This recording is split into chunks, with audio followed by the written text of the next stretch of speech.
जय हिंद दोस्तों। तो कैसे हैं आप सब? उम्मीद करता हूँ आप सब ठीक होंगे और अपनी पढ़ाई में लगे होंगे, परीक्षा की तैयारी कर रहे होंगे।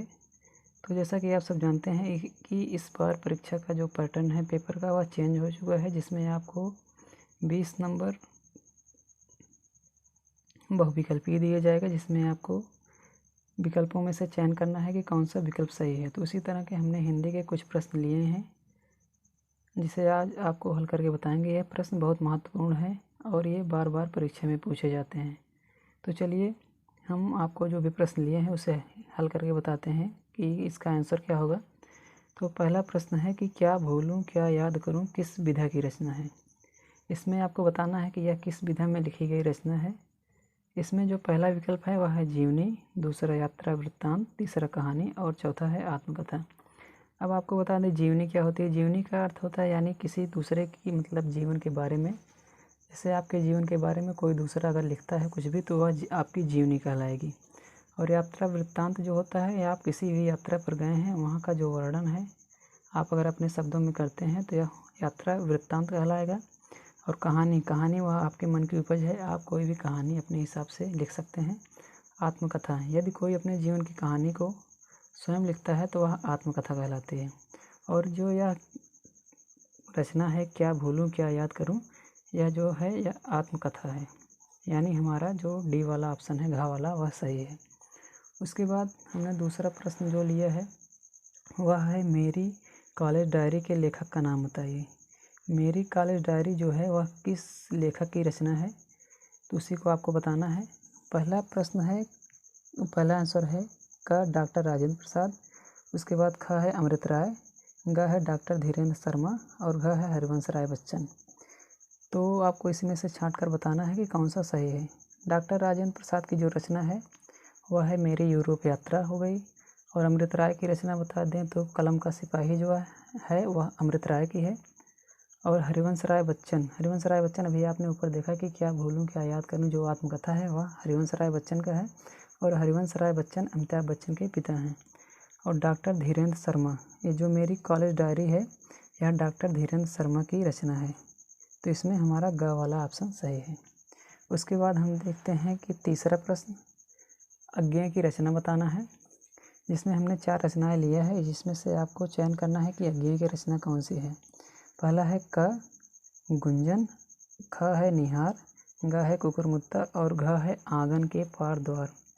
तो जो क वाली रचना है गुंजन, यह सुमित्रा नंदन पंत की है। और ख जो निहार है वह महादेवी वर्मा की रचना है। और ग जो है कुकुरमुत्ता, यह सूर्यकांत त्रिपाठी निराला की रचना है। और जो ये आंगन के पार द्वार है यह अज्ञेय की रचना है। अज्ञेय का पूरा नाम सच्चिदानंद हीरानंद वात्स्यायन अज्ञेय है। आप इसे भी याद कर सकते हैं जिससे आपको आगे समस्या ना हो। उसके बाद हमारा जो चौथा प्रश्न है कौन सी रचना सूरदास की नहीं है, यानी सूरदास की जो रचनाएं हैं उसमें से आपको 3 दी गई हैं, चौथा जो है वह सूरदास की रचना नहीं किसी और की रचना है। तो इसमें से आपको सेलेक्ट करना है कि आप वह कौन सी रचना है जो सूरदास की नहीं है। पहला है सूरसागर, दूसरा है शबद, तीसरा है सूर सारावली और घ वाला जो है साहित्य लहरी। आप यहाँ देख सकते हैं कि इस रचना में पहले ही सूर दिया गया है, जिससे आप यह ट्रिक बना सकते हैं कि यह सूरदास की रचना है, अंदाज़ा लगा सकते हैं अपने आप। और जो ग वाला दिया गया है उसमें भी सूर दिया गया है, यानी दोनों रचनाएं सूरदास की, यह तो फिक्स हो गया। और तीसरी रचना जो है शबद है और चौथी साहित्य लहरी। ये जो शबद है यह कबीरदास की रचना है। हालांकि कबीरदास ने कभी कापी और कलम को नहीं छुआ, उन्होंने यह रचना नहीं की है। यह जो रचना है वह उनके शिष्यों ने की है। और उनकी जो रचना है शिष्यों की वह बीजक नाम से है और उसी के 3 खंड हैं, साखी, शबद और रामायणी। तो यह शबद उसी का अंश है बीजक का। तो यही आंसर आपका सही है। ये जो शबद है यह सूरदास की रचना नहीं है, यह कबीरदास की रचना मानी जाती है। साहित्य लहरी, सूरसागर और सूर सारावली यह तीनों सूरदास की रचना है। प्रश्न नंबर 5 की तरफ आते हैं। तो प्रश्न नंबर 5 है गोस्वामी तुलसीदास किस काव्यधारा के कवि हैं। गोस्वामी तुलसीदास को बताना है कि वह किस काव्यधारा के कवि हैं, वह किस मतलब देवता के ऊपर अपनी रचनाएं करते थे।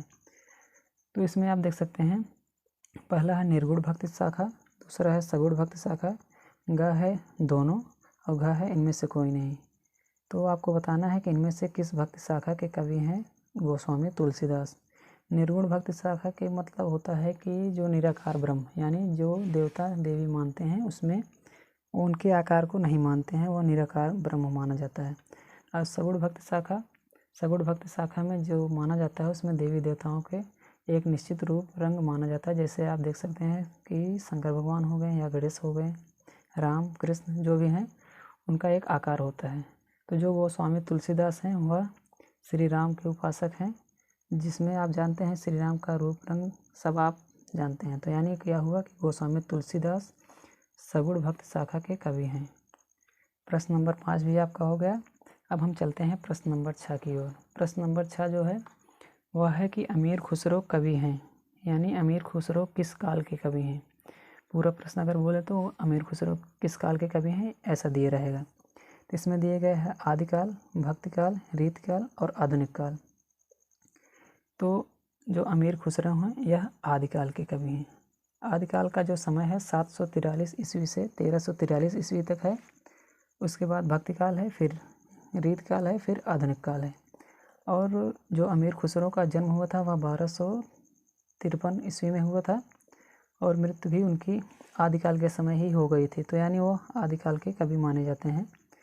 तो उम्मीद करता हूँ वीडियो आपको पसंद आया होगा। वीडियो अगर पसंद आया तो वीडियो को लाइक कीजिएगा और हमारे चैनल को सब्सक्राइब कीजिएगा। वीडियो देखने के लिए बहुत बहुत धन्यवाद। जय हिंद, वंदे मातरम।